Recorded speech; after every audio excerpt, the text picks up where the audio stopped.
The silence in the grand salon of Ravenmore House was suffocating, the kind that pressed against the walls and made every breath feel like an intrusion.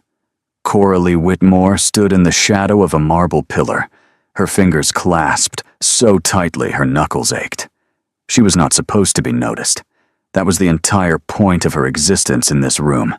To be invisible, forgettable, a ghost in serviceable gray wool, while the silk-draped peacocks paraded before the Duke. 10 of them. 10 noble daughters from 10 impeccable families, each presented with elaborate ceremony over the past 3 hours, each dismissed with a single word. No. The word fell from the Duke's lips like a stone dropping into still water, rippling outward through the assembled society matrons who clutched their fans and whispered behind gloved hands. The rejection was absolute, delivered without explanation or apology, and yet somehow more devastating for its brevity. Lady Narcissa Pemberton, Coralie's employer, had been the 7th rejection. She'd swept from the room with her chin high and her eyes murderous, dragging her mother, Lady Hortense, behind her like a ship hauling anchor. Coralie should have followed. Protocol demanded it. But Lady Hortense had hissed at her to stay, to watch, to report back every humiliating detail of the remaining candidates' failures. So Coralie stayed, pressing herself against the cold marble, trying to disappear into the wallpaper. She'd become expert at this over 3 years of paid companionship, the art of existing without being seen, of occupying space without claiming it. The 10th lady, a trembling girl of perhaps 17 in rose-colored satin, received her dismissal with a choked sob. Her mother gathered her up and swept toward the doors, shooting a look of pure venom at the Duke that should have turned him to ash where he stood. He didn't flinch. Crispin Ashworth, Duke of Ravenmore, stood at the center of his own destruction, with the stillness of a man who had stopped caring about consequences. He was tall, lean, and sharp-featured in a way that suggested sleepless nights and thoughts too heavy to carry. Dark hair fell across a forehead creased with exhaustion. His eyes, gray as winter storms, surveyed the wreckage of his grandmother's carefully orchestrated bride parade with absolute indifference. The Dowager Duchess Augusta rose from her throne-like chair, her face a mask of controlled fury that Coralie recognized from years of observing society's most formidable women. Crispin. Her voice could have frozen the Thames. You have rejected every suitable candidate I have presented, every daughter of every great house who would have been honored to bear your name. What precisely do you want? The room held its breath.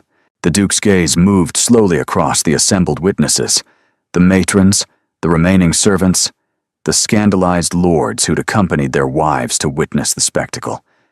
His expression remained utterly blank, as if he were cataloging specimens rather than observing fellow human beings. Then his eyes stopped. On her. Coralie felt the weight of his attention like a physical blow. She pressed harder against the pillar, her pulse stuttering against her throat. No. He wasn't looking at her. He couldn't be. She was nobody. Nothing. A paid companion in a borrowed dress that had been mended twice at the seams. The fabric was serviceable gray wool, chosen specifically to render her invisible among the silks and satins. But his gaze didn't move. That one, the Duke said, his voice carrying across the silent room with terrible clarity. Give me the one they overlooked. Chaos erupted. The Dowager's fan clattered to the floor. Someone gasped, or perhaps everyone gasped simultaneously, creating a chorus of feminine horror. Coralie heard her own name being whispered, passed from mouth to mouth, like a disease spreading through the assembled company. The companion. Lady Hortense's voice rose above the din, shrill with outrage. You cannot be serious. She's nobody. She's a servant. I am entirely serious. The Duke moved then, cutting through the crowd with the ease of a blade through silk. People parted before him instinctively, clearing a path to the marble pillar where Coralie stood frozen, her mind screaming at her legs to run while her body refused to obey. He stopped 3 feet away, close enough that she could see the faint shadows beneath his eyes, the tension in his jaw, the way exhaustion had carved lines around his mouth that hadn't been there in the portraits that hung throughout the house. Close enough to smell cedar and sandalwood, scents that seemed to belong to another world entirely. "Miss Whitmore," he said, and she had no idea how he knew her name. "I believe we need to talk." The words hung between them like a blade waiting to fall. Coralie's tongue felt thick, useless. She opened her mouth, but no sound emerged. Around them, the whispers had grown to a roar, scandal spreading through the room like wildfire through dry timber. She could feel the eyes of every person present, boring into her back, assessing, judging, condemning. "This is preposterous," Lady Hortense Pemberton pushed forward, her considerable bulk wrapped in violet silk that strained at the seams. "Your Grace, I must protest. This woman is in my employ. She is a companion to my daughter, nothing more. You cannot simply—" "I can." The Duke didn't look at Lady Pemberton. His eyes remained fixed on Coralie with an intensity that made her skin prickle with awareness. "I am the Duke of Ravenmore. I can do precisely as I please." "Crispin," the Dowager's voice cut through the chaos like a whip crack. "A word. Privately. Now." For a long moment he didn't move. Then, without breaking eye contact with Coralie, he spoke in a tone that suggested the matter was already decided. "Miss Whitmore will wait in the library. Someone will escort her there immediately." A servant appeared at Coralie's elbow, materialized from thin air, as servants in great houses seem to do, and she found herself being guided away from the pillar, away from the furious crowd, through a door she hadn't noticed into a corridor that stretched before her like an escape route, or a trap. The library was enormous, 2 stories of leather-bound volumes rising toward a painted ceiling where gods and goddesses cavorted among clouds. A fire crackled in a hearth large enough to roast an ox, casting dancing shadows across oriental carpets that felt impossibly soft beneath her worn boots. The scent of old paper and polished wood wrapped around Coralie like a blanket, familiar and strange all at once. She moved to the nearest shelf instinctively, her eyes scanning the spines. Aristotle, Plato, Herodotus, a complete set of Shakespeare in matching burgundy leather. Milton, Donne, a surprisingly worn copy of Wollstonecraft that made her eyebrows rise. Someone in this household was reading philosophy that most society families considered dangerously radical. "You're doing it again." She spun around, her hand pressed to her chest.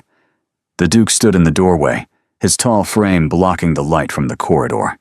He'd entered without sound, a skill that seemed deliberate rather than accidental. "Doing what?" Her voice came out steadier than she felt. "Reading." He moved into the room, closing the door behind him with a soft click that sounded far too final. "You've been doing it all afternoon, during the presentations, while every other person in that room watched the parade of potential duchesses. You were reading the spines of my books." Heat flooded Coralie's face. "I didn't mean to. It's why I noticed you." He crossed to a sideboard, poured 2 glasses of something amber, and held one toward her. 10 weeks, 10 interviews, 10 women who couldn't look at me without calculating my worth per annum. But you— a shadow crossed his features, something almost like wonder beneath the exhaustion. "You were more interested in whether I owned a first edition of Montaigne." Coralie didn't take the glass. "I don't understand what's happening here, Your Grace, if this is some sort of jest." "I don't jest." He set the rejected glass down on a table, took a long swallow from his own. "I also don't have time for elaborate explanations. My grandmother will be here within 10 minutes, and before she arrives, I need to know if you're intelligent enough to understand an opportunity when it's placed before you. An opportunity? The word tasted bitter on her tongue. To be humiliated publicly? To be dismissed from my position with Lady Pemberton? Because I assure you, Your Grace, that's exactly what will happen. Lady Narcissa was already furious about her own rejection. Now that she gestured helplessly, unable to find words adequate to describe the catastrophe. Whatever you've done, I'll be blamed for it. I'll be ruined. The Duke's expression didn't change, but recognition passed through his gaze. An acknowledgement that he understood exactly what he'd done to her life. You won't be ruined. You'll be elevated. Elevated to what? Your Grace, I'm a paid companion. My father was a scholar who lost his position when his health failed. My mother takes in mending to help make ends meet. I have no fortune, no connections, no pretense. He cut her off, his voice sharp with something that might have been relief. No simpering, no calculation, no desperate eagerness to secure a title. Do you know how rare that is? Do you know how exhausting it is to be surrounded by people who see nothing but the coronet? Coralie stared at him. The anger in his voice was real, raw, in a way that caught her off guard. This was not the cold, indifferent aristocrat who dismissed 10 noble daughters without blinking. This was something else. Someone else. I don't want to marry any of them, he continued, his voice dropping to something almost confessional. I don't want to marry anyone. But my grandmother won't relent, and the parade will never end unless I give her a reason to stop. Understanding dawned, cold and clarifying as winter light. You want me to be your reason. I want you to be my shield. He set down his glass, crossed his arms over his chest. A temporary arrangement, a pretend courtship that will satisfy my grandmother long enough for me to resolve certain matters, after which we'll part ways amicably, and you'll be compensated for your trouble. Coralie laughed, the sound sharp and incredulous in the quiet library. Compensated. Your Grace, in the time it took you to bring me to this library, Lady Pemberton has undoubtedly dismissed me. I have no position to return to.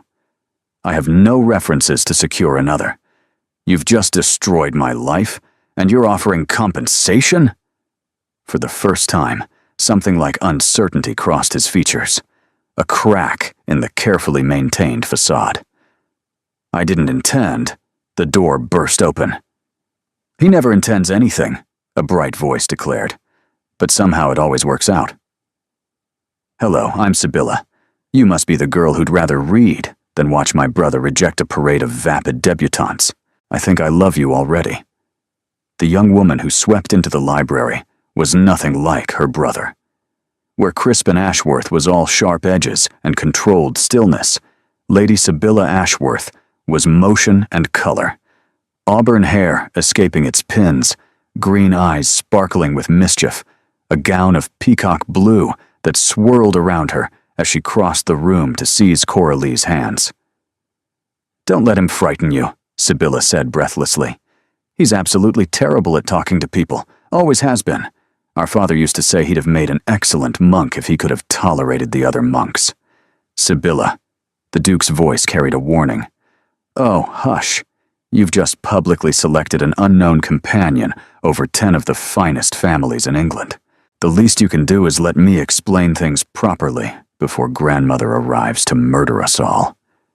Despite everything, the chaos, the uncertainty, the growing certainty that her life had just careened off a cliff, Coralie felt her lips twitch. Lady Sibylla's energy was infectious, impossible to resist entirely. Perhaps someone should explain, Coralie managed, because at the moment, I understand only that I've been publicly singled out, privately ambushed, and will almost certainly be homeless by morning. Homeless? Sibylla whirled on her brother, horrified. Crispin, you didn't. I'm handling it. You're handling it badly, as usual. Sibylla turned back to Coralie, her grip on her hands tightening with earnest determination. Here's what you need to know, Miss Whitmore. Our father died 8 months ago, Very sudden. Very terrible. Crispin inherited the title and immediately retreated into his ledgers and his library, like a wounded animal hiding in a cave. That's not. It's exactly what you did, Sibylla continued, ignoring her brother entirely. Meanwhile, our grandmother decided that the solution to grief was duty. Specifically, the duty to marry and produce an heir. She's been parading eligible women through this house for months. Dinners, parties, teas, musicals, all of them excuses to throw another hopeful debutante at Crispin's head. Coralie glanced at the Duke, who had retreated to the fireplace and was staring into the flames with the expression of a man enduring torture. Today was supposed to be the grand finale, Sibylla continued. 10 candidates, presented formally, with the expectation that he'd choose at least one to pursue. Instead, I refused them all. The Duke's voice was flat, which my grandmother anticipated. What she didn't anticipate was that I'd find an alternative. Me. Coralie pulled her hands free from Sibylla's grip, took a step backward. I'm the alternative. The unexpected variable that disrupts her plans. The Duke turned from the fireplace, and approval flickered in his eyes. You understand quickly. I understand that you've thrown me into a scandal without my consent. That's not the same as understanding your intentions. My intentions are simple. He crossed his arms again, that guarded posture that seemed to be his default. I need someone to play the role of a potential match, someone intelligent enough to navigate society, but unknown enough to disappear when the charade is no longer necessary. Someone who has no investment in actually marrying me. And you chose me because I was reading book spines instead of watching you? I chose you because you weren't watching me at all. His voice softened fractionally. Do you know how long it's been since someone in my presence simply forgot I was there? Since someone was more interested in what I might think than what I might provide? Coralie opened her mouth to respond, but Sibylla cut in before she could speak. What my brother is badly trying to say is that you're different. You don't want anything from him. You're not calculating whether your future children would be viscounts or earls. You were standing in the corner, minding your own business, genuinely not caring about any of it. And that made him notice you more than any of those other women, managed in 3 hours of trying. The library door opened again, and a footman stepped inside, his face carefully neutral. Your Grace, the Dowager Duchess requests your presence in her sitting room. Immediately. The Duke's jaw tightened. Tell her I'll be there shortly. She was quite insistent, Your Grace. She also asked that Miss Whitmore attend. A chill ran through Coralie. The Dowager Duchess. The woman whose plans had just been spectacularly derailed. The woman who would almost certainly view Coralie as an enemy. I'll handle grandmother, Sibylla said quickly. Crispin, you stay here and actually explain the arrangement properly. Use small words. Be human about it. She swept from the room before either of them could protest, leaving Coralie alone with the Duke once more. The fire crackled. Somewhere in the house, a clock chimed the hour. The arrangement, Coralie said slowly, would involve what exactly? Public courtship. You'd be presented as an acquaintance of my sister's, which, technically, you now are. We'd attend events together, be seen in conversation, enough to suggest genuine interest without crossing into impropriety. And in exchange? Compensation. I'll settle whatever debts your family carries. When the arrangement ends, you'll have references to secure any position you desire, and Lady Pemberton's dismissal will be rendered irrelevant. I'll ensure you have prospects far beyond paid companionship. It was more than generous. It was transformative. The kind of offer that could change her family's circumstances permanently. And yet... Why should I trust you? The question came out sharper than she intended. You've just demonstrated a willingness to make unilateral decisions about my life without consulting me. What guarantee do I have that you won't simply discard me when I'm no longer useful? The Duke was quiet for a long moment. When he spoke, his voice had lost some of its coldness. You don't have any guarantee. You have only my word, which I understand means nothing to you at this moment. He moved toward the door, paused with his hand on the frame. My grandmother will expect an answer tonight. Take the next hour to consider. The green guest suite has been prepared for you. Sibylla will show you the way. And if I refuse? He looked back at her, and for just a moment, that controlled mask slipped.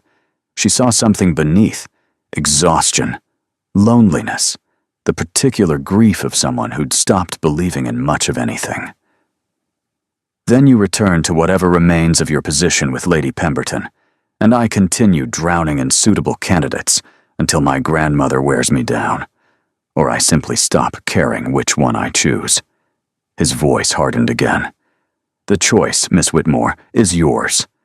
But choose wisely. Opportunities like this rarely knock twice. He left, and Coralie stood alone in the library, surrounded by thousands of books and the weight of a decision that would alter everything. The green guest suite was larger than the entire upper floor of Coralie's family home. She stood in the center of it, turning slowly to absorb the details: the canopied bed with its embroidered silk hangings, the writing desk positioned to catch morning light, the marble fireplace where flames already danced, the dressing room visible through an arched doorway. Fresh flowers perfumed the air, roses and lilies arranged with casual artistry that probably cost more than her monthly wages. Someone had laid out a nightgown of cotton so fine it felt like water against her fingertips. This was not her world. Every elegant surface screamed that truth. And yet... Coralie moved to the window, pressing her palm against the cool glass. Below, torches flickered along gravel paths, illuminating gardens that seemed to stretch into infinity. Somewhere in this house, the Dowager Duchess was likely sharpening her knives. Somewhere, Lady Pemberton was composing a letter that would ensure Coralie never worked in polite society again. But here, in this borrowed room, she had 1 hour and a choice to make. Her father's voice echoed in her memory. Consider all variables before committing to a position. Emotion clouds judgment. Logic illuminates it. Logic, then. She crossed to the writing desk, found paper and ink, waiting as if someone had anticipated her need, and began to write. Arguments against. Temporary arrangement with permanent consequences. Reputation damage when truth emerges. Entering a world designed to reject outsiders. Trusting a stranger. Arguments. 4. Family debts resolved. Future employment secured. Current position already destroyed. Alternative is returning to nothing. She stared at the lists, the ink drying on words that would determine her fate. The logical choice was obvious. She had nothing to lose that hadn't already been taken. But logic didn't account for the cold knot of fear in her stomach. Logic didn't explain why the Duke's gray eyes kept appearing in her mind, or why his admission, "Do you know how long it's been since someone forgot I was there?" had lodged beneath her ribs like a splinter. A soft knock interrupted her thoughts. "It's Sibylla. May I come in?" Coralie folded the paper quickly, tucking it beneath a book. "Yes." Lady Sibylla entered with considerably less energy than before. Her expression was subdued, almost cautious, as if she'd spent the intervening time contemplating consequences. "Grandmother is managing her feelings," Sibylla said carefully. "Crispin is with her now. I thought I'd check on you. I'm considering my options." "And?" Sibylla settled into a chair by the fire, arranging her skirts with practiced grace. "What have you concluded?" Coralie remained at the desk, maintaining distance. "That your brother has placed me in an impossible position. If I refuse, I return to ruin. If I accept, I enter a deception that could destroy me far more thoroughly when it ends. That's remarkably clear-eyed. I don't have the luxury of delusion, Lady Sibylla. I've spent 3 years as a paid companion. I've watched how society treats those who overreach. The fall is always brutal. Sibylla was quiet for a moment. When she spoke again, her voice had lost its playful edge entirely. My brother isn't cruel. I know how this looks. The rich duke playing games with a vulnerable woman's life. But that's not who he is. She leaned forward, earnest and urgent. He's been drowning since father died. The pressure, the expectations, the endless parade of women who see only the title. It's crushing him. When he saw you today, standing apart, genuinely uninterested in the spectacle, I think you were the first real thing he'd encountered in months. That's not a foundation for any kind of arrangement, isn't it? Most marriages in our world are built on far less. At least this would be built on mutual need and honest terms. Coralie turned back to the window, her reflection ghost-like against the dark glass. She could see herself there, a woman in borrowed finery, standing in a borrowed room, contemplating a borrowed life. If I agree, she said slowly, I have conditions. She heard Sibylla's intake of breath, surprised, but pleased. Tell me. Coralie faced her, drawing herself up to her full height. This was the moment. Whatever happened next, she would not enter this arrangement as a passive participant, a pawn to be moved and discarded at someone else's convenience. First, my family must be informed appropriately, not by some messenger delivering shocking news. I want a letter in my own hand, explaining that I've accepted a position as your companion for the season. No mention of courtship or schemes, a respectable explanation for my absence. Reasonable, Sibylla nodded. What else? Second, when this ends, and it will end, I want more than references. I want introductions. Real connections that can secure me a future beyond paid companionship. Your brother speaks of compensation, but money runs out. Opportunities don't. I can do better than introductions. Sibylla's eyes lit with determination. I know everyone worth knowing in London. By the time this arrangement concludes, you'll have your choice of positions. Governesses to duchesses, companions to countesses, perhaps even something more. I give you my word. Coralie held her gaze, measuring the sincerity there, finding it genuine. Third condition. This one mattered most. The moment your brother decides to pursue a real match, Lady Narcissa or anyone else, this ends immediately. I won't be kept as a convenient shield while he conducts an actual courtship. I won't be made a fool of publicly. Crispin would never. I don't know what your brother would or wouldn't do. I've known him for less than an hour, and in that time, he's upended my entire life without consultation.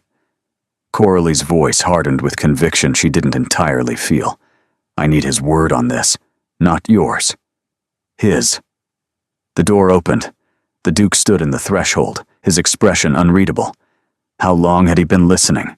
His presence seemed to fill the doorway, tall and somehow more intimidating than he'd been in the library. You have it, he said quietly. All three conditions. My word as Duke of Ravenmore. Coralie studied him, the tension in his shoulders, the shadows beneath his eyes, the way his hands remained carefully still at his sides.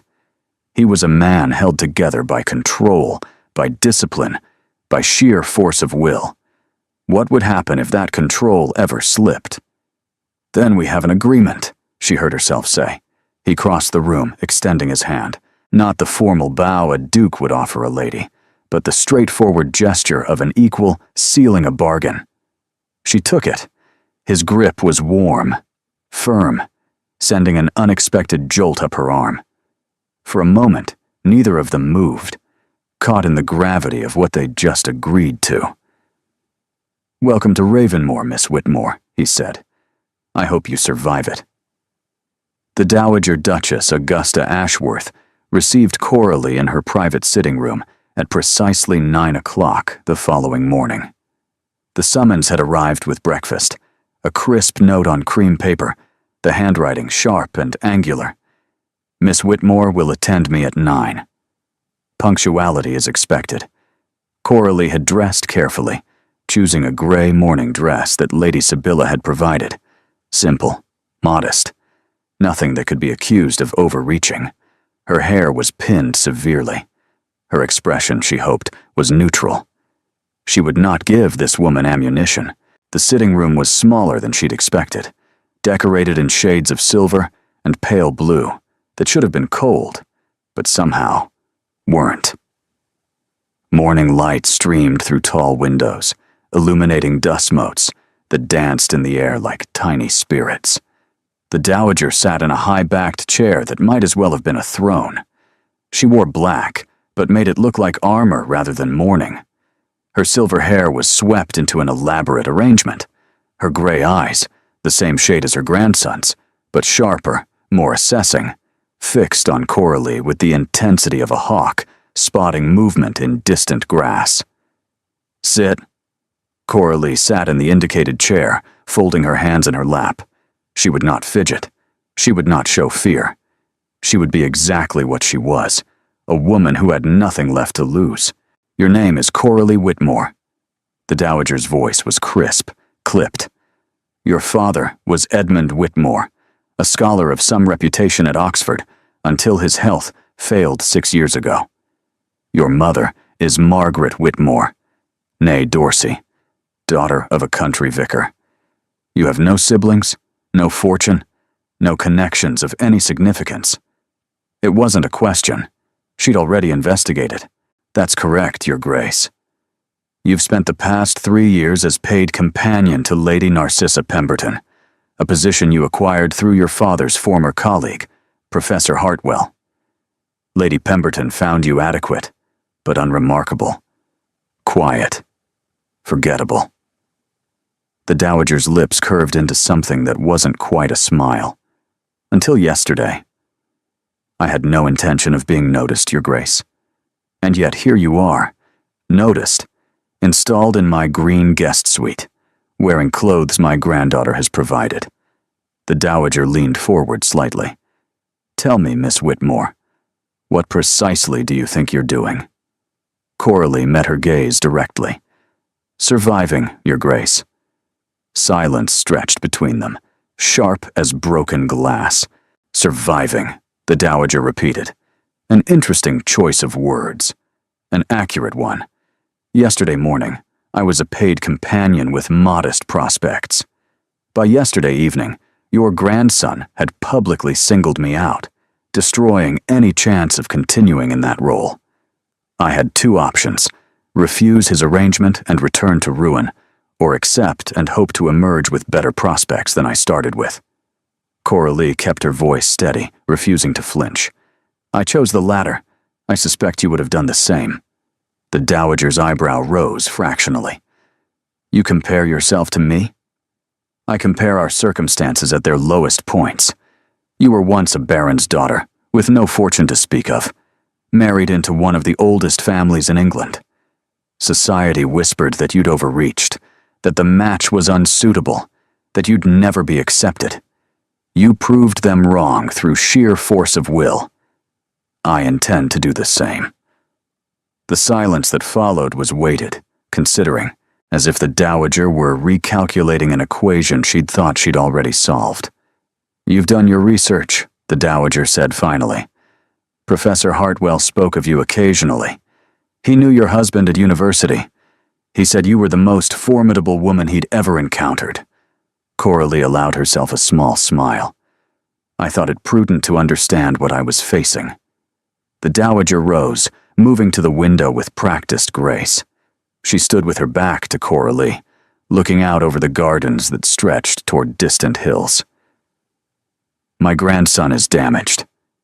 The words came out flat, factual. His father's death broke something in him. He was in Scotland when it happened. Some estate matter that couldn't wait. By the time he returned, his father was gone. No chance for goodbye. No chance for closure. He's been somewhere else ever since. Coralie thought of her own father, retreating into silence after his world collapsed. Different circumstances, same response. The human heart, it seemed, had limited ways of processing devastation.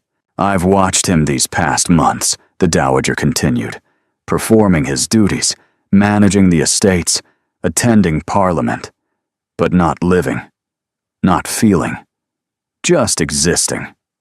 She turned, and for the first time, Coralie saw something human beneath the formidable exterior, a grandmother worried about her grandson. I pushed the marriage candidates because I thought duty might anchor him, give him something to focus on besides grief. I was wrong. Your Grace, you're not what I would have chosen. The Dowager's voice hardened again, armor sliding back into place. You have no fortune, no family, no training for this position. Society will scrutinize your every word, every gesture, and every choice of ribbon. They will look for reasons to dismiss you, and they will find them. I'm aware. Are you? The Dowager crossed to stand before her, close enough that Coralie had to tilt her head back to meet her eyes. Let me be absolutely clear, Miss Whitmore. If this arrangement is genuine, if you've truly entered it for survival rather than ambition, then I won't stand in your way. My grandson has chosen, and I've learned that fighting his choices only drives him further into isolation. And if you decide my motives aren't genuine, the Dowager smiled, and it was not a pleasant expression. It was the smile of a woman who had spent decades wielding power and understood precisely how to destroy those who crossed her. Then I will dismantle you so thoroughly that no household in England will touch you, not as a companion, not as a governess, not even as a scullery maid.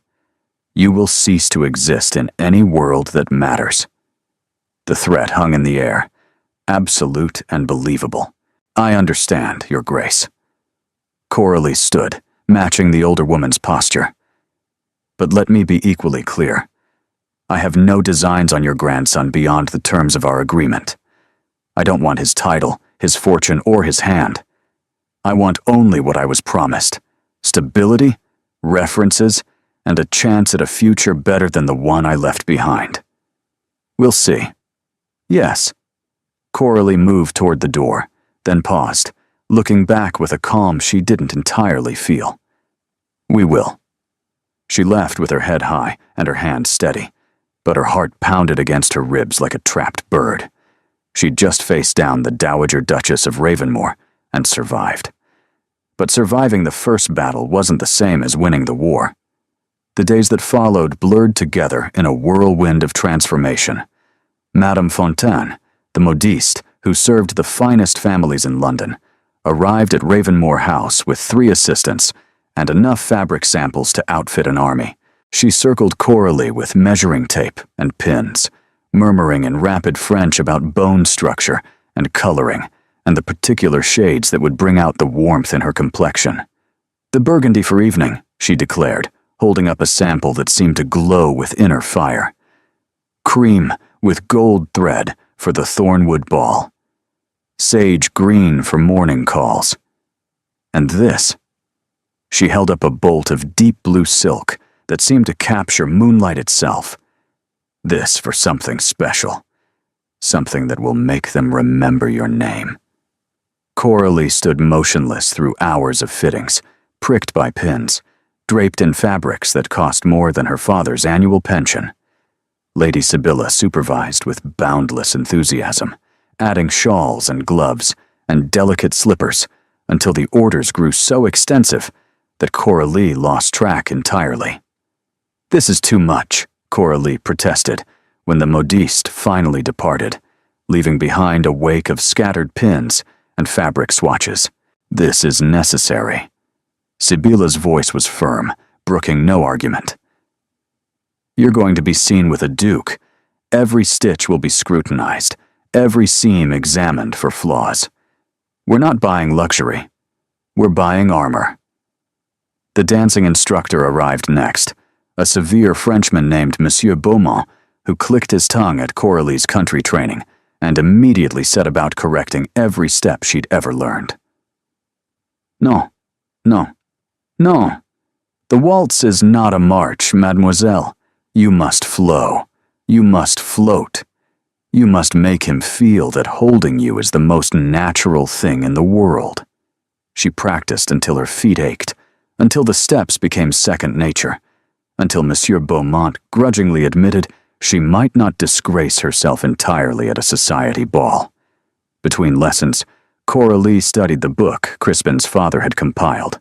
She memorized family connections, learned which alliances were solid and which were merely convenient, traced the intricate web of obligations and resentments that governed society. It was like learning a new language, one where a raised eyebrow could convey volumes and the wrong curtsy could end a career. "You're taking this seriously," Sibylla observed one afternoon, finding Coralie bent over the book with notes scattered around her. "Most women in your position would simply enjoy the dresses and parties. Most women in my position would already have connections to fall back on if things went wrong," Coralie replied, without looking up. "I don't have that luxury. If I fail completely." Sibylla was quiet for a moment. "You won't fail. Crispin wouldn't have chosen you if he didn't believe you could succeed. Your brother chose me because I was reading book spines. That's hardly a comprehensive assessment of my abilities." "No," Sibylla said softly. "He chose you because you were the only genuine thing he'd seen in months. That's worth more than you realize." Through it all, the Duke remained absent. He appeared at meals, exchanging polite pleasantries before retreating to his study. He nodded when they passed in hallways, his expression carefully neutral. He made no attempt at private conversation, maintained careful distance at all times. It was exactly what she'd expected from their arrangement. So why did it bother her? On the 5th day, Coralie escaped to the library. She'd discovered that she could request any book from the vast collection, that the servants would bring her tea without being asked, that this room had become her sanctuary in a house full of elegant strangers. She'd worked her way through Wollstonecraft and started on Burke, finding unexpected pleasure in arguing with his philosophy in her mind. She was deep in a passage about tradition and reform when she realized she wasn't alone. The Duke stood in the doorway, watching her with an unreadable expression.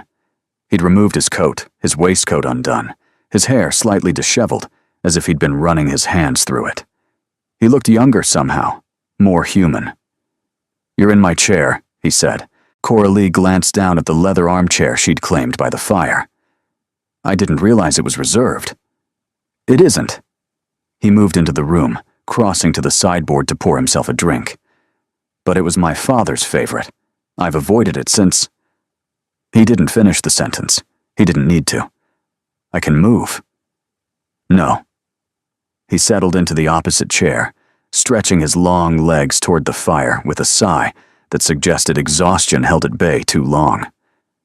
"It's good to see it used. He would have hated it gathering dust."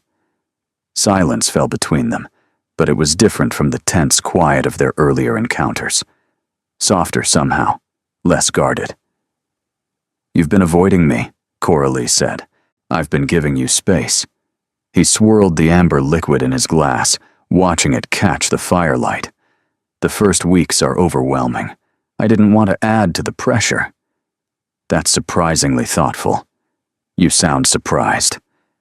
"You've given me little reason to expect thoughtfulness, Your Grace." The corner of his mouth twitched, not quite a smile, but close. "Fair point. I did rather throw you into the deep end without warning. You destroyed my life in approximately 4 seconds. And rebuilt it in the days following." He met her eyes, his gaze steady. "The debts are settled. Your parents received your letter yesterday, along with a substantial gift to ensure their comfort. Lady Pemberton has been persuaded to keep her opinions private." Coralie's throat tightened with unexpected emotion. She'd known, theoretically, that he'd follow through on his promises, but hearing it confirmed, knowing her father could afford proper care, her mother could stop taking in mending, was different. "Thank you." The words came out thick. "Don't thank me. It's the least I owed you." He leaned forward, resting his elbows on his knees. I've been trying to determine what kind of person you are, Miss Whitmore. These past days, watching you navigate Sibylla's enthusiasm and Madame Fontaine's fittings and Monsieur Beaumont's tyranny, you've handled everything with remarkable composure. I've had practice being overlooked. It's not so different from being scrutinized. You simply learn to control what shows on your face. And beneath the face, what shows there? The question was unexpectedly intimate. Coralie looked away, focusing on the fire dancing in the hearth. Terror, mostly. The constant fear that I'll make some mistake, reveal some ignorance, prove to everyone that I don't belong here. She paused, surprised at her own honesty. Your grandmother was right. I'm not prepared for this world. I'm learning the steps, but I don't hear the music the way everyone else does. Neither do I. She looked up. He was watching her with an intensity that made the air feel thin. I've never heard the music, he continued quietly.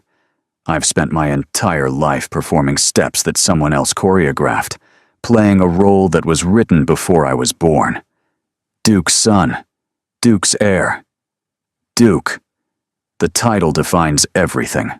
Who I speak to, what I'm allowed to want, whom I'm expected to marry. Sometimes I wonder if there's anything underneath it all, or if I'm simply the title wearing a human costume. Coralie recognized the loneliness in his voice because she'd felt it herself, standing in corners at Lady Pemberton's parties, invisible among the glittering guests, wondering if anyone would notice if she simply vanished. You're more than the title, she said. You read Wollstonecraft. You keep your father's chair empty rather than pretend he's not gone. You noticed a paid companion reading book spines when you could have noticed any of the beautiful women being paraded before you. She met his eyes directly.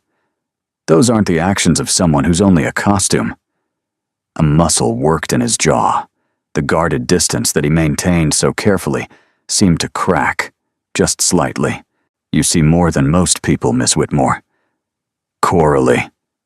The correction slipped out before she could stop it. If we're going to convince society we're courting, you should probably use my given name. Coralie. He said it slowly, as if testing the shape of it, letting it roll across his tongue.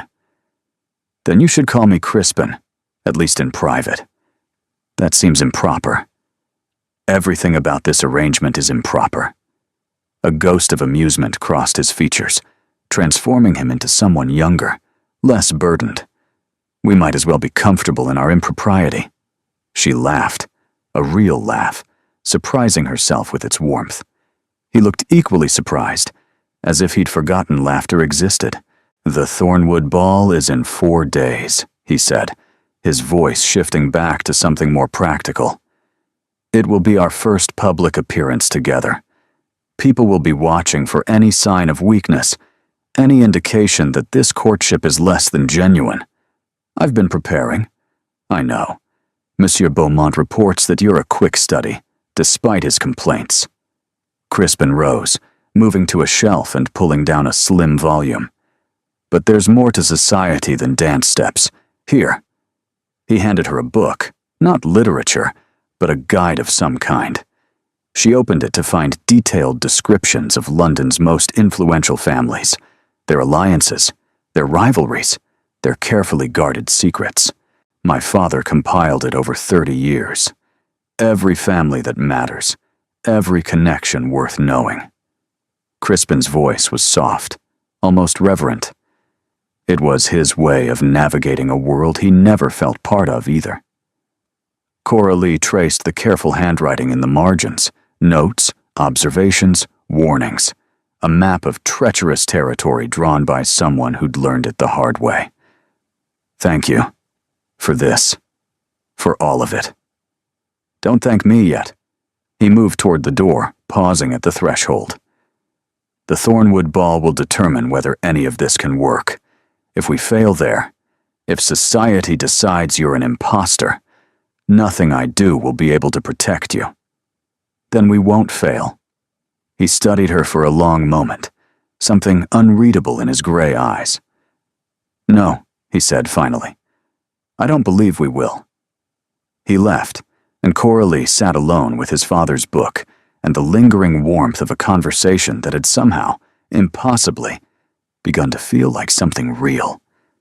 She was supposed to be performing, playing a role for a temporary audience.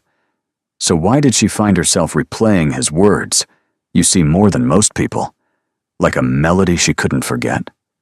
This was dangerous. This was exactly what she'd promised herself she wouldn't let happen.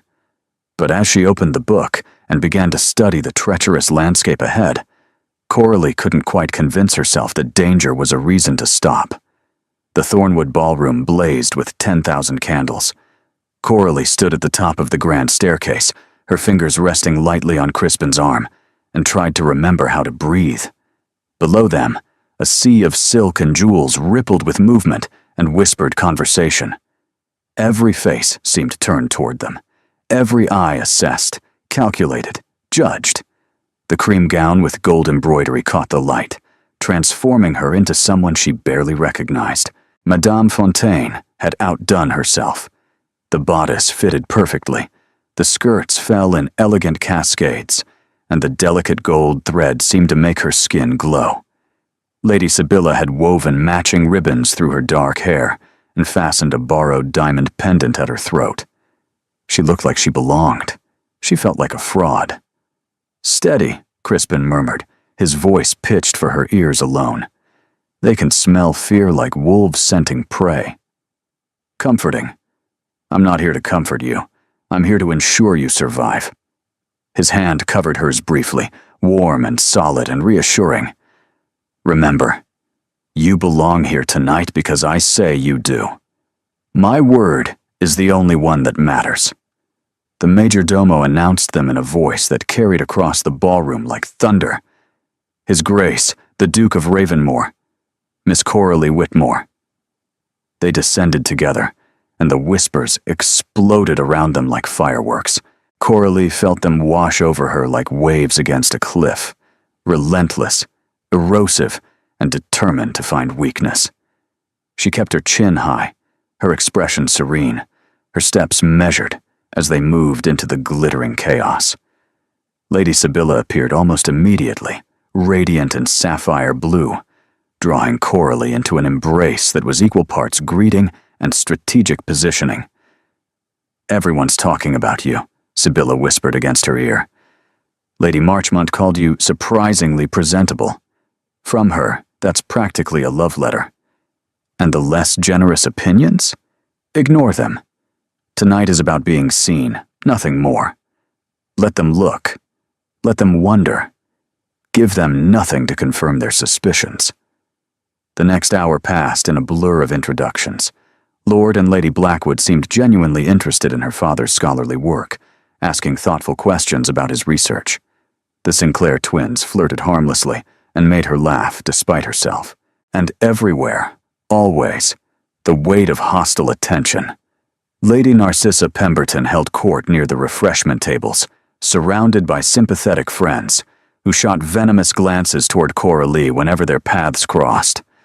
She wore rose silk, her signature color, and a smile that could have curdled milk.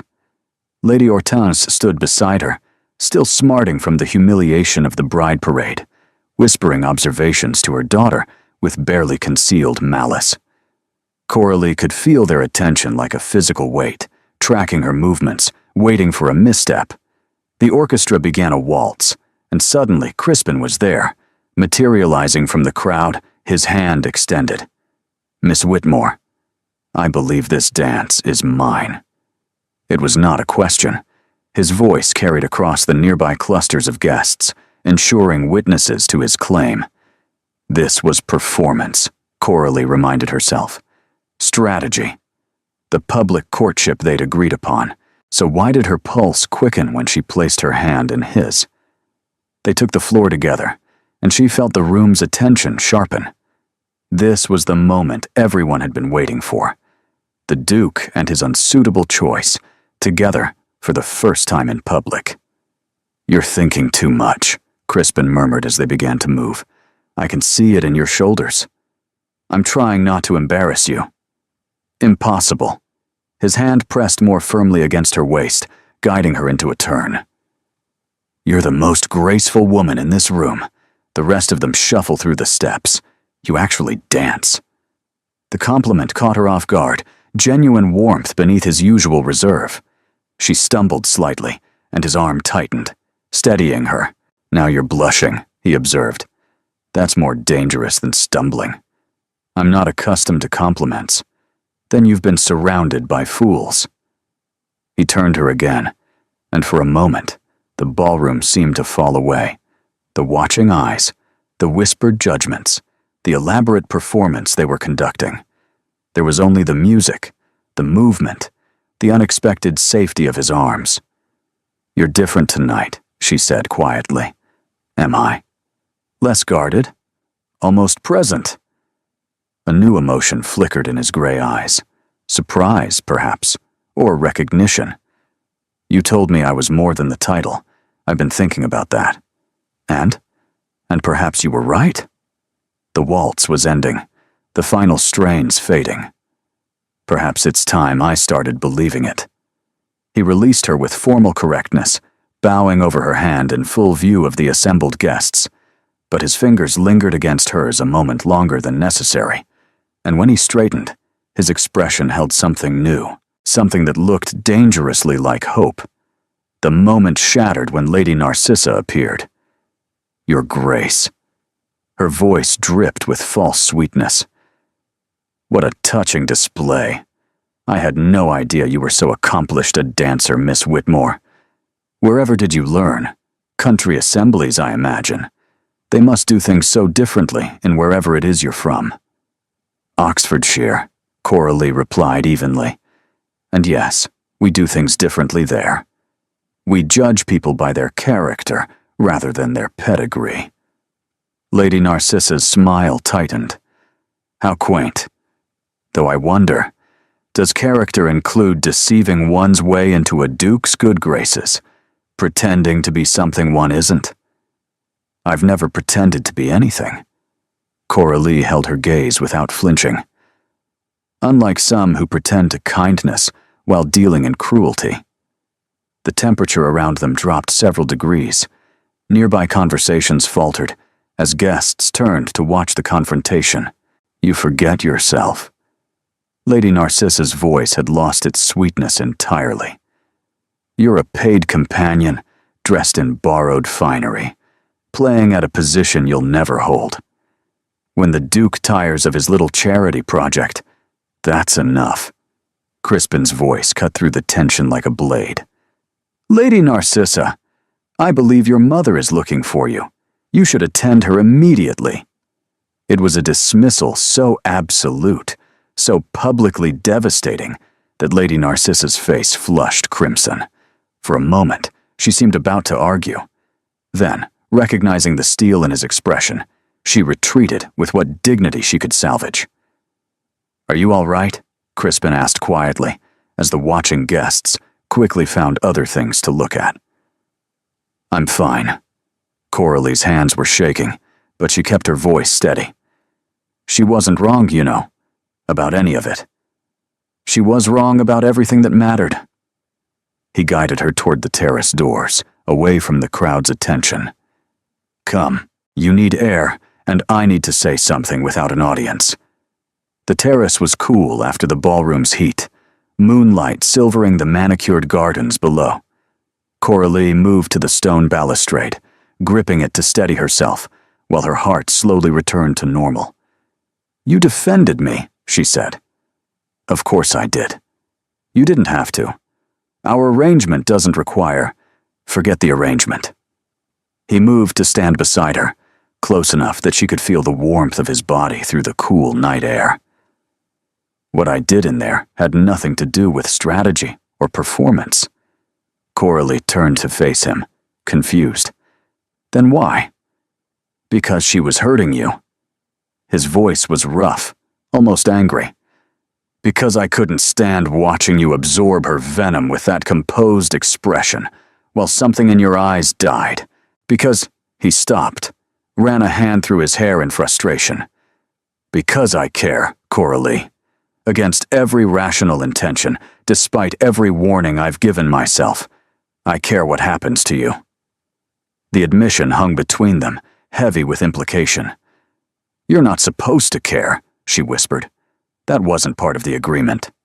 "No, it wasn't." He stepped closer, and she could see the conflict in his expression, the war between what he should do and what he wanted. "But I've spent my entire life following agreements, honoring expectations, being what everyone needed me to be. Just once, I want to do what I actually want." "And what do you want?" he answered by cupping her face in his hands and kissing her. It was nothing like she'd imagined. Not that she'd imagined it. Not that she'd lain awake wondering what his lips would feel like against hers. It was softer than expected, tentative at first, as if giving her the chance to pull away. She didn't pull away. Her hands found his lapels, drawing him closer, and the kiss deepened into something that stole her breath and scattered her thoughts like leaves in wind.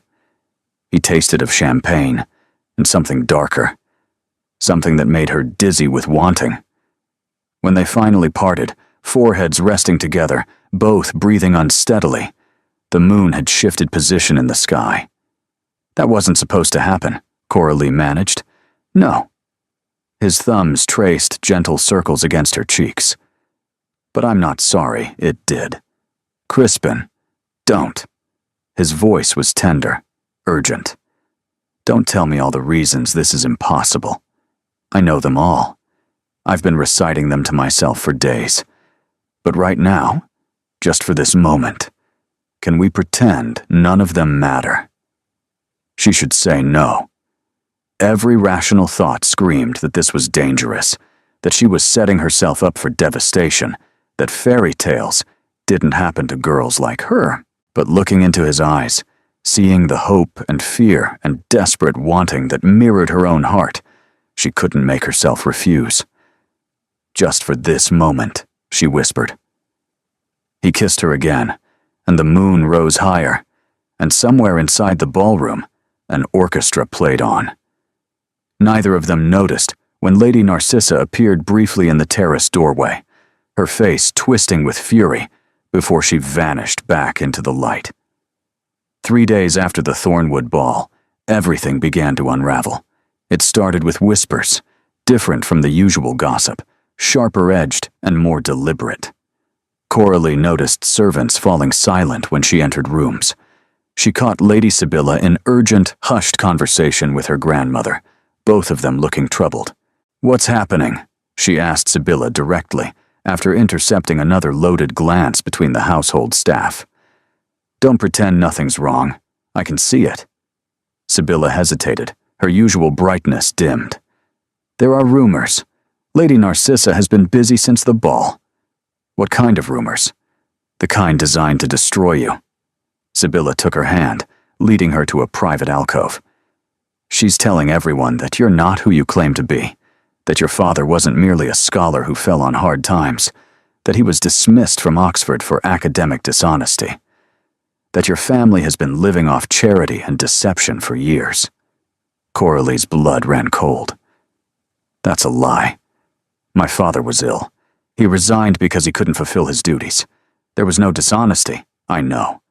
But lies travel faster than truth in society, and Lady Narcissa has powerful friends." Sibylla's expression was grim. "It gets worse.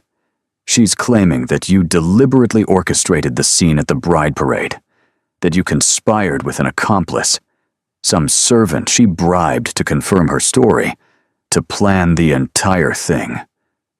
I was standing in a corner reading book spines. I believe you. Crispin believes you. But belief isn't proof, and Lady Narcissa is demanding an investigation." The walls seemed to close in around Coralie. She'd known this world was dangerous, had prepared herself for judgment and scrutiny, but she hadn't anticipated an active campaign of destruction. "Where is Crispin?" "With grandmother. They've been closeted together for hours.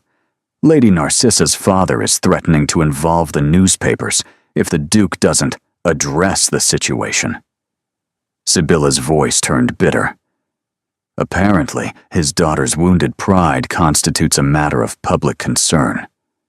Coralie found them in the Dowager's sitting room, Crispin pacing before the fireplace, his grandmother rigid in her chair, both wearing expressions that suggested the conversation had been heated. "Miss Whitmore," the Dowager's voice was carefully neutral. "We were just discussing you." "I heard." Coralie entered the room, closing the door behind her. "Lady Narcissa is attempting to destroy me with lies. What I don't understand is why anyone is listening. Because lies are easier to believe when they confirm what people want to think." Crispin stopped pacing, his face drawn with frustration. "You're an outsider who appeared from nowhere and captured a duke's attention. Of course they want to believe there's something sinister behind it. Then we fight back. We prove she's lying. How?" The Dowager's question was sharp. "Your father's colleagues have scattered. Your mother is hardly a credible witness in society's eyes. The only people who can vouch for your character are already connected to this house, which makes their testimony suspect. So I'm to be destroyed by fabrications while everyone watches. No one is being destroyed." Crispin crossed to her, taking her hands despite his grandmother's raised eyebrow. "I will not allow it." "You may not have a choice." The Dowager rose, moving to her writing desk. "Lord Pemberton has significant influence. If he decides to make this a crusade against our family's judgment, it could affect Crispin's standing in Parliament, our business dealings, even Sibylla's prospects. Then perhaps the simplest solution is for me to leave." The words cost Coralie more than she'd expected.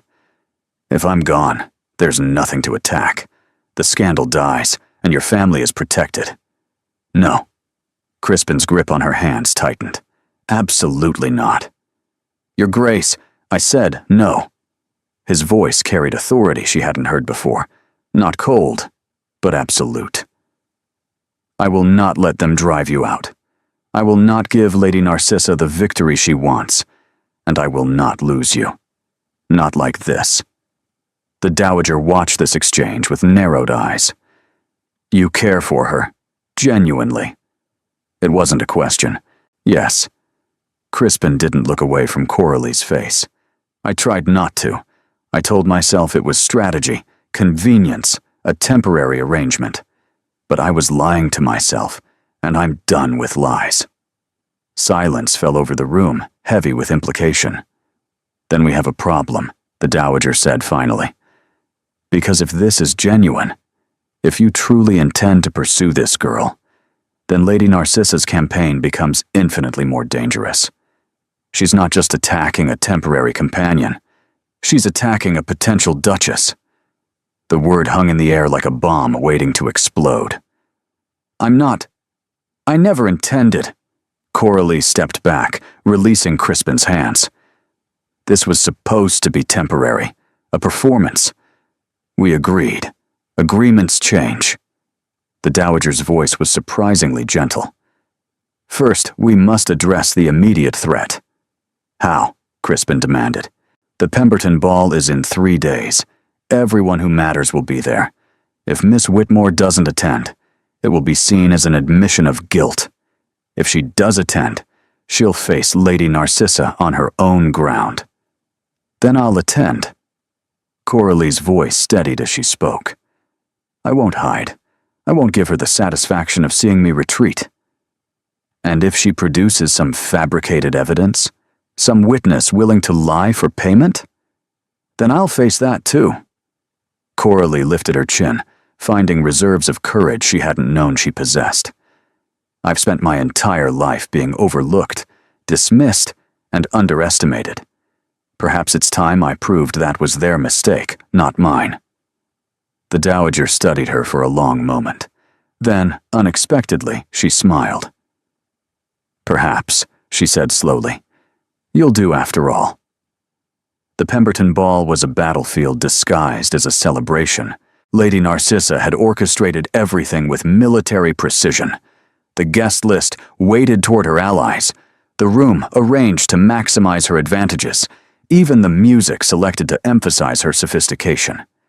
When Coralie entered on Crispin's arm, She felt the hostility immediately, a wall of cold assessment from every direction. "Courage," Crispin murmured. "We face this together." But they weren't together. Within 20 minutes, he'd been drawn away by Lord Pemberton himself, a private conversation that was clearly designed to separate them. Coralie found herself alone in a sea of hostile faces, Lady Sibylla desperately trying to reach her through a crowd that seemed to deliberately block her path. Lady Narcissa struck during a lull in the music. Miss Whitmore, her voice carried across the immediate area, ensuring witnesses. "How brave of you to attend. I wasn't sure you'd dare show your face after everything that's come to light." "Nothing has come to light except your willingness to fabricate lies." Coralie kept her voice steady, though her pulse raced. "I'm not afraid of truth, Lady Narcissa. Are you?" "Truth?" Lady Narcissa laughed, a brittle sound. "The truth is that you're a fortune hunter who wormed her way into a duke's household through deception. The truth is that your father was a disgrace who left Oxford under a cloud of suspicion. The truth is that you're a petty, jealous woman who can't accept that a duke chose someone else over you." The words came from behind Coralie, a voice she didn't recognize. She turned to find an elderly woman in severe black, her white hair swept into an elaborate arrangement, her eyes sharp with intelligence. "Lady Hartwell." Lady Narcissa's composure flickered. "I didn't realize you were acquainted with Miss Whitmore." "I'm acquainted with her father." Lady Hartwell moved to stand beside Coralie, her presence commanding immediate attention. Edmund Whitmore was the finest scholar Oxford produced in a generation. When his health failed, he resigned with honor because he refused to give less than his best to his students. There was no dishonesty. There was no cloud of suspicion.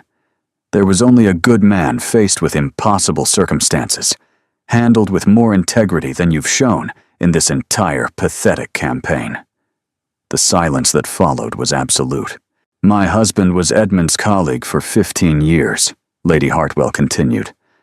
"Professor Hartwell, whom I believe provided Miss Whitmore's original reference for the Pemberton household.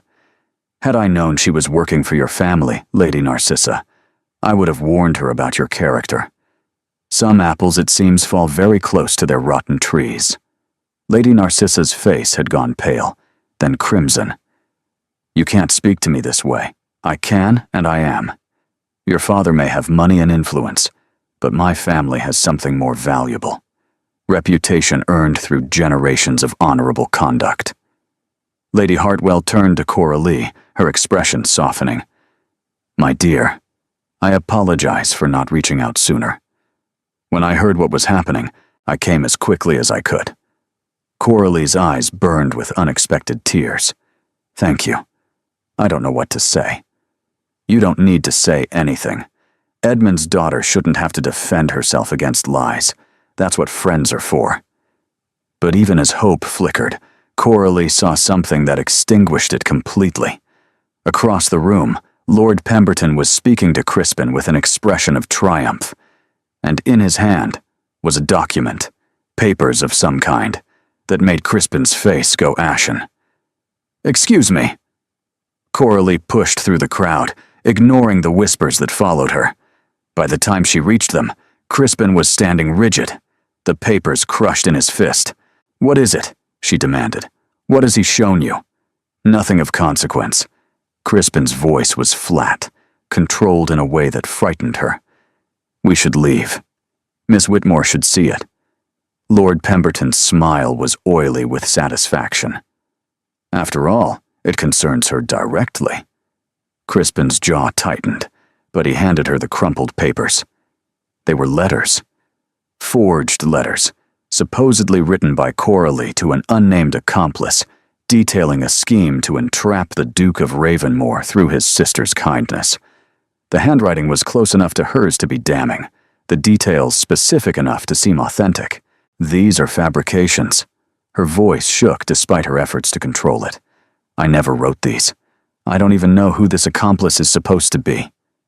"The evidence suggests otherwise." Lord Pemberton's voice carried to the nearby guests, who had stopped pretending not to listen. "Your Grace, surely you can see now that you've been deceived. This woman has manipulated you from the beginning. The honorable course would be to end the association immediately and apologize to my daughter for the embarrassment she's suffered." Coralie looked at Crispin, desperate for him to refuse, to defend her, to do anything. But his expression had closed completely. The warm, present man who'd kissed her on the terrace was gone, replaced by the cold Duke who'd rejected 10 brides without blinking. "Crispin," she whispered, "you can't believe. I don't know what to believe."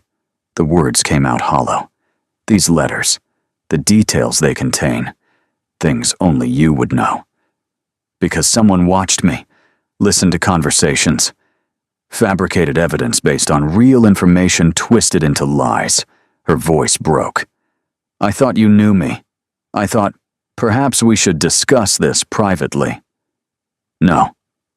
Something hardened inside her, a wall slamming into place around her heart. "If you need to discuss whether I'm a liar and a schemer, then you don't know me at all. And if you don't know me after everything we've shared, then this was never real to begin with." She turned and walked away. The crowd parted before her. Whether in sympathy or satisfaction, she couldn't tell, and didn't care. She heard Sibylla calling her name, heard Crispin saying, "Wait." But she didn't stop. She walked through the grand entrance, past the startled footmen, into the cold night air. She kept walking until she found a quiet street corner where no one could see her, and then she finally allowed herself to break. The tears came in waves, washing away the illusion she'd let herself believe. Of course it wasn't real.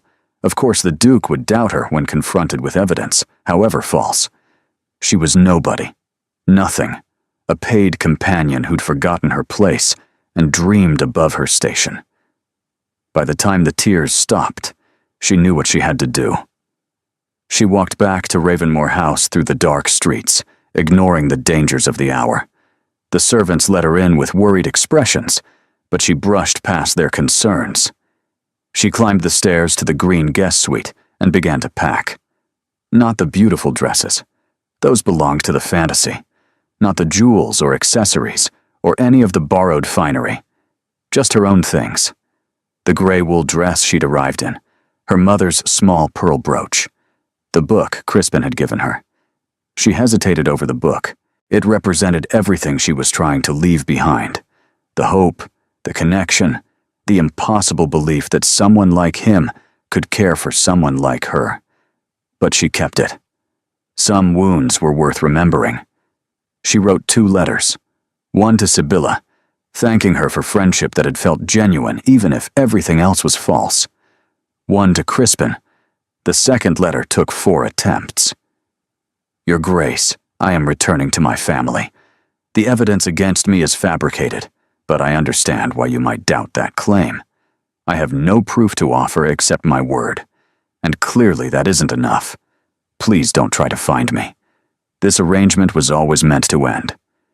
Let it end here, cleanly, before more damage is done. I don't regret the time we shared. I only regret believing it could be more than what it was.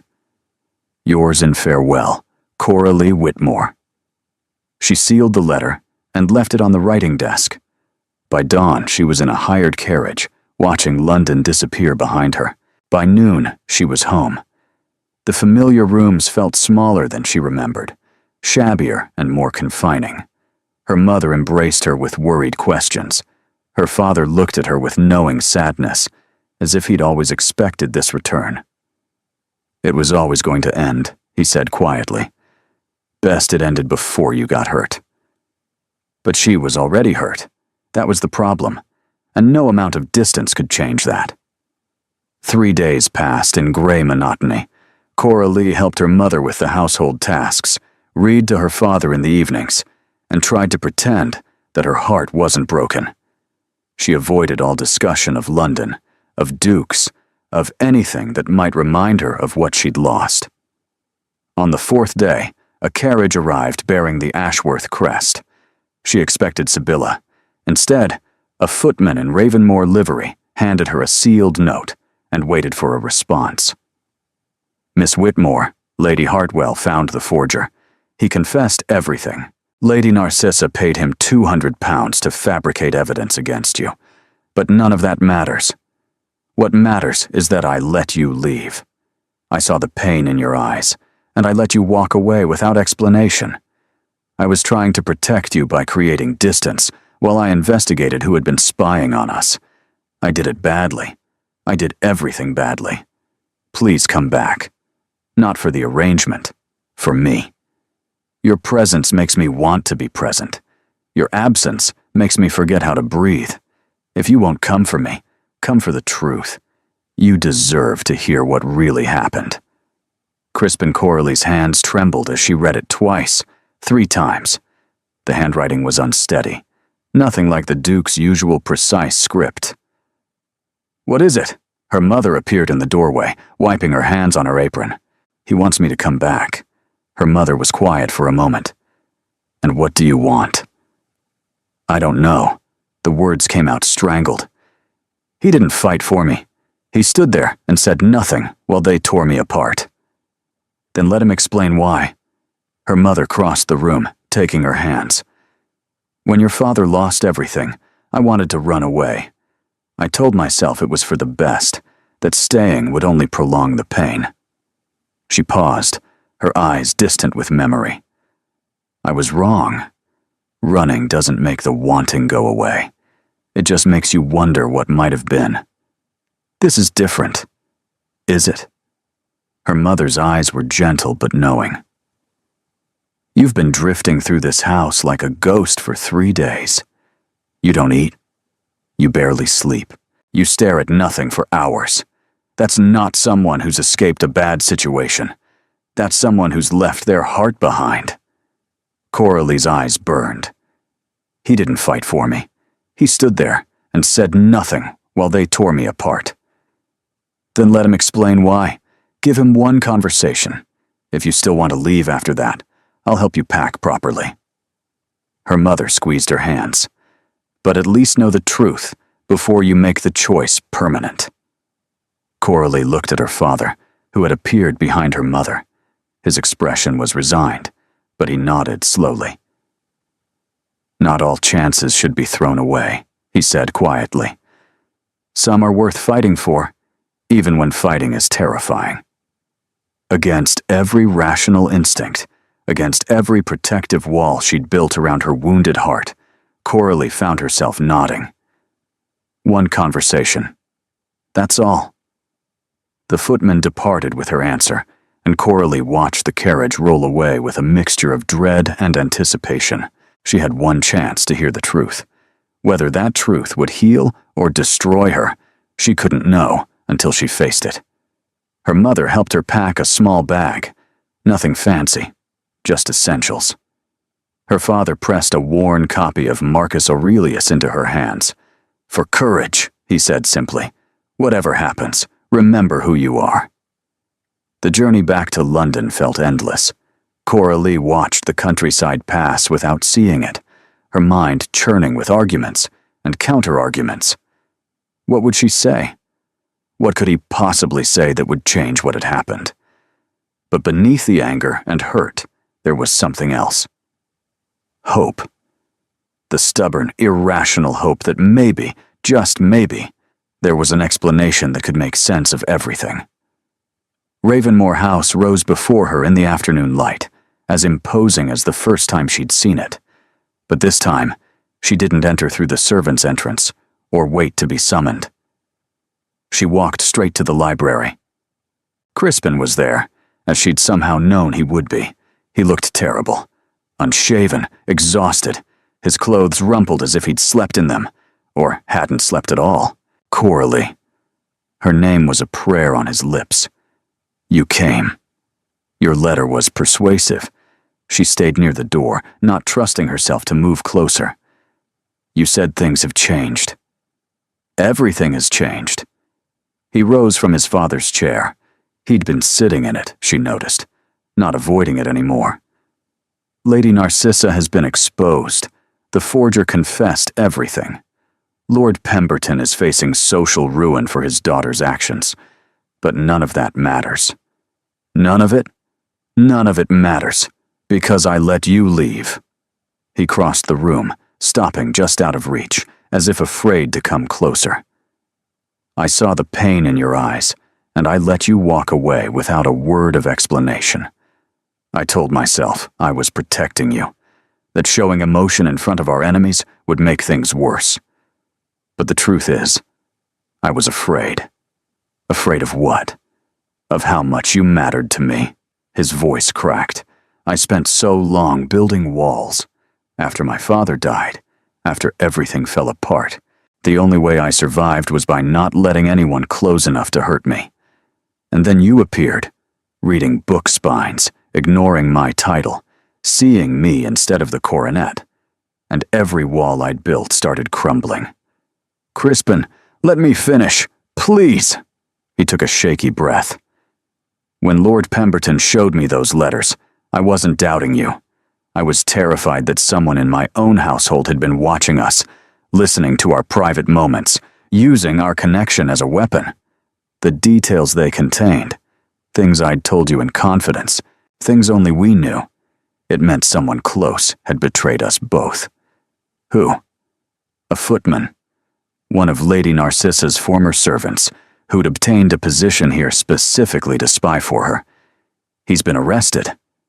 Crispin's hands clenched at his sides. "But knowing the truth doesn't excuse what I did. I should have trusted you. I should have fought for you in that moment instead of retreating into my damned control. I should have.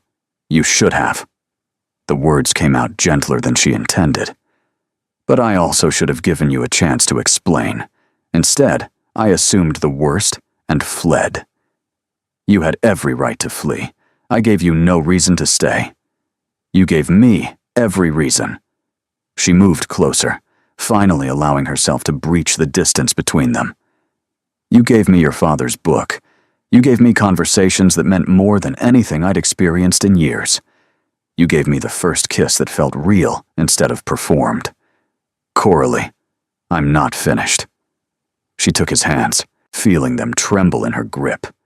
"I've spent my entire life being overlooked, being careful, being safe. And then you came along and made me want to be brave, made me want to fight for something instead of just surviving. I was so afraid of getting hurt that I forgot. Sometimes, pain is the price of feeling anything at all." "What are you saying?" She looked into his eyes, gray as storm clouds, bright with desperate hope, and spoke the truth she'd been denying since the moment they'd met. "I love you, against every rational thought, despite every warning I've given myself. I love you, and I'm tired of running from it." He kissed her then, gentle and fierce all at once, his arms wrapping around her like he'd never let go.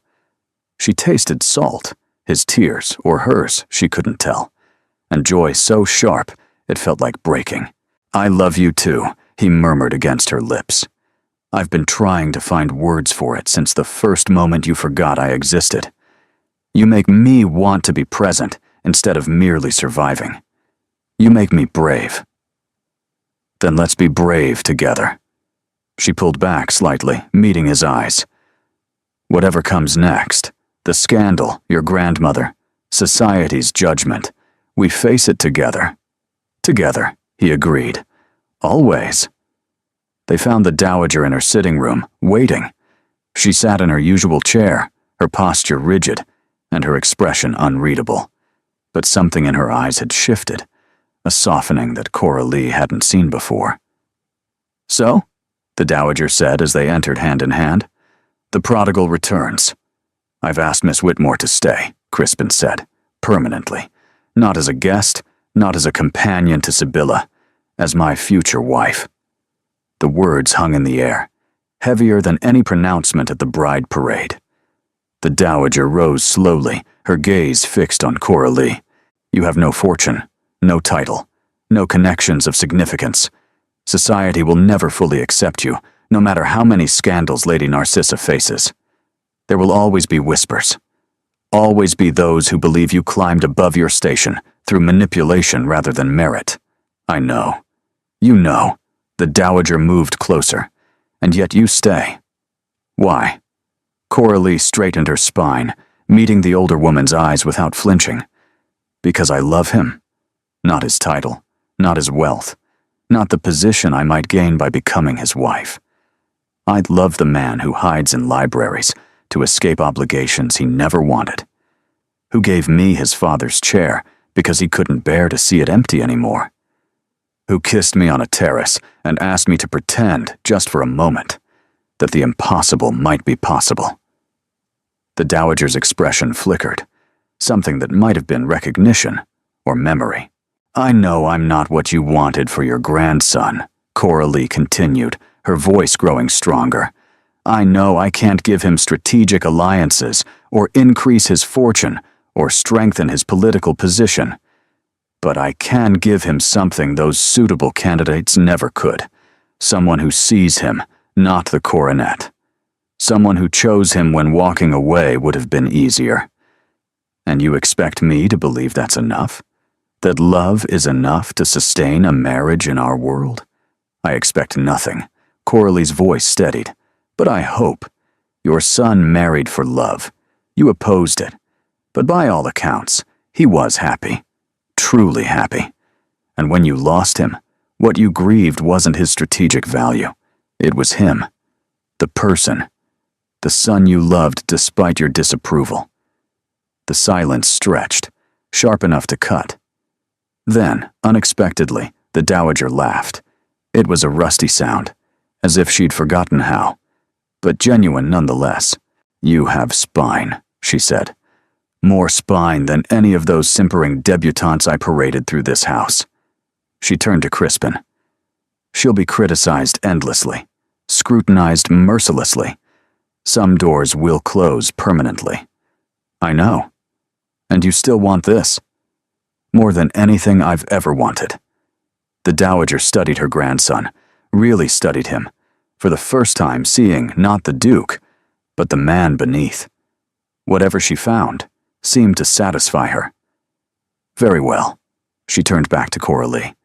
I won't pretend to approve entirely. You're still not what I would have chosen. But I've learned that fighting my grandson's choices only drives him further away.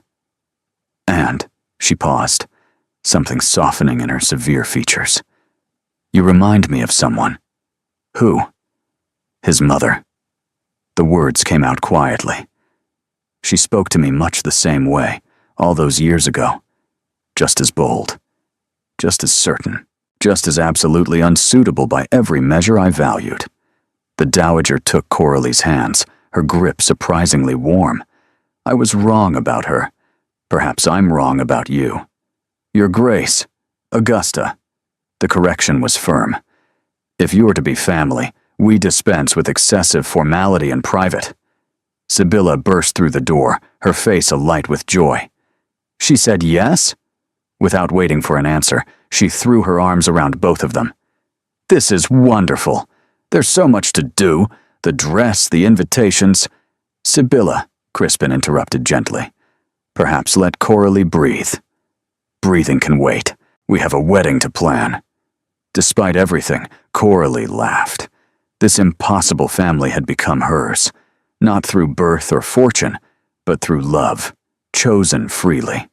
Through courage, hard won. It was more than she'd ever dreamed. And it was only the beginning. The Montague ball blazed with more candles than even the Thornwood had boasted. Coralie stood at the top of the grand staircase, but everything was different now. The gown she wore was deep blue silk, the color Madame Fontaine had called something special. Diamonds glittered at her throat, real ones this time, a gift from Augusta that had arrived that morning with a note that read simply, "Welcome to the family." Below them, London's finest had gathered not for judgment, but for witness. The scandal of Lady Narcissa's exposure had transformed the narrative completely. Coralie was no longer the suspicious fortune hunter. She was the wronged innocent, the unlikely romantic heroine who'd won a duke's heart against all odds. Ready? Crispin asked. No, but I'm doing it anyway." He laughed, and the sound drew attention from below. This time, the whispers held wonder rather than judgment. The majordomo announced them, and they descended together. The evening unfolded like a dream. Lords and ladies who'd ignored her now sought her conversation. Women who'd whispered behind fans now offered genuine smiles. When the orchestra began a waltz, Crispin led her to the center of the floor. "I have something to ask you," Crispin said as they turned. "Another question? This one is different." He slowed their movement. "Coralie Whitmore, you fell asleep reading book spines in my library and changed my entire life. You taught me that being overlooked isn't the same as being invisible. That love isn't a weakness. Crispin, will you marry me?" He'd stopped entirely. "Not because of arrangements or expectations. Will you marry me because you love me as terrifyingly and completely as I love you?" 500 of London's most influential people watched, waited. "Yes," she said, her voice carrying across the silent room. 1,000 times. "Yes." He kissed her right there in the center of the Montague ballroom. The applause started somewhere near the back and spread like wildfire. When they finally broke apart, Crispin smiled. "You've just scandalized half of London." Then they can add it to the list. 1 year later, the library at Ravenmore House had been Coralie's favorite room since the first time she'd entered it. Now, sitting in the chair that had once belonged to Crispin's father, she understood why he'd loved it so much. The smell of old paper and polished wood wrapped around her like an embrace. The fire crackled in the hearth, casting dancing shadows across walls lined with thousands of volumes. And the books themselves stood as silent witnesses to a love story that had begun with overlooked moments and grown into something neither of them had dared to imagine. A year of marriage had changed everything and nothing. Crispin still retreated to this room when duty pressed too heavily, but now he retreated with her rather than from her. They'd established their own rituals: morning tea in the conservatory, evening readings by the fire, walks through the gardens. Small moments that added up to a life. Augusta had mellowed considerably, though she still offered pointed observations about proper behavior whenever Coralie breached protocol. But there was warmth beneath the criticism now, a grudging affection that had grown into something genuine. Sibylla had made her debut and was currently being pursued by 3 earls and a viscount, though she seemed more interested in books than suitors, a family trait, perhaps. Coralie was cataloging the collection, a project she'd undertaken to organize the library's holdings, when she found the letter. It was tucked into a worn volume of Keats, one of his father's favorites, judging by the creased spine. The envelope was addressed in an unfamiliar hand, the paper old, the ink faded. "My dearest Henry, if you're reading this, I am already gone.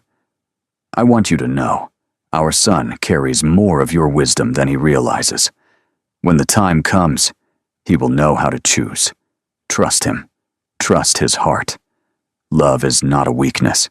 It is the only thing that makes duty bearable. Your loving father." Coralie's eyes filled with tears. Crispin's grandfather, writing to Crispin's father. Words of wisdom passed down through generations. She was still holding the letter when Crispin found her. "What is it?" She gave him the letter. He read it slowly, his face moving through emotions. Surprise, grief, joy, peace. "He knew," Crispin said quietly. "Somehow, he knew what we'd both need to hear. Maybe wisdom isn't something we create. Maybe it's something we discover was always there." He pulled her up from the chair, settling into it himself and drawing her down onto his lap. They sat together in the quiet library, surrounded by books and the ghosts of love that had come before. "Thank you," he said finally, "for finding this, for finding me. You were never lost." She rested her head against his shoulder, breathing in the scent of cedar and sandalwood. "You were just overlooked," he laughed, the sound rumbling through his chest. And you? Were you overlooked too? By everyone except you. She tilted her face up to meet his eyes. You looked at me when no one else did. You chose me when you could have had anyone.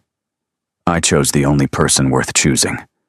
He pressed a kiss to her forehead. I'd do it all again. Every moment. Because it led here, to us. She thought about the journey that had brought them here. The bride parade, the arrangement, the scandal, the dark night when she'd fled. All of it had shaped who they were. All of it had shaped them into the people they'd become.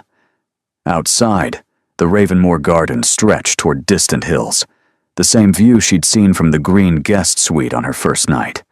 Inside, everything had transformed. The overlooked companion had become a duchess. The grieving duke had learned to live again.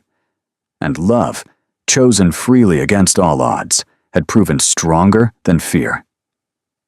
Some stories begin with grand gestures, proposals in ballrooms, declarations before crowds. Theirs had begun with something far simpler. A moment of being overlooked, a choice to see what others had dismissed. And in the end, that was enough. More than enough. It was everything.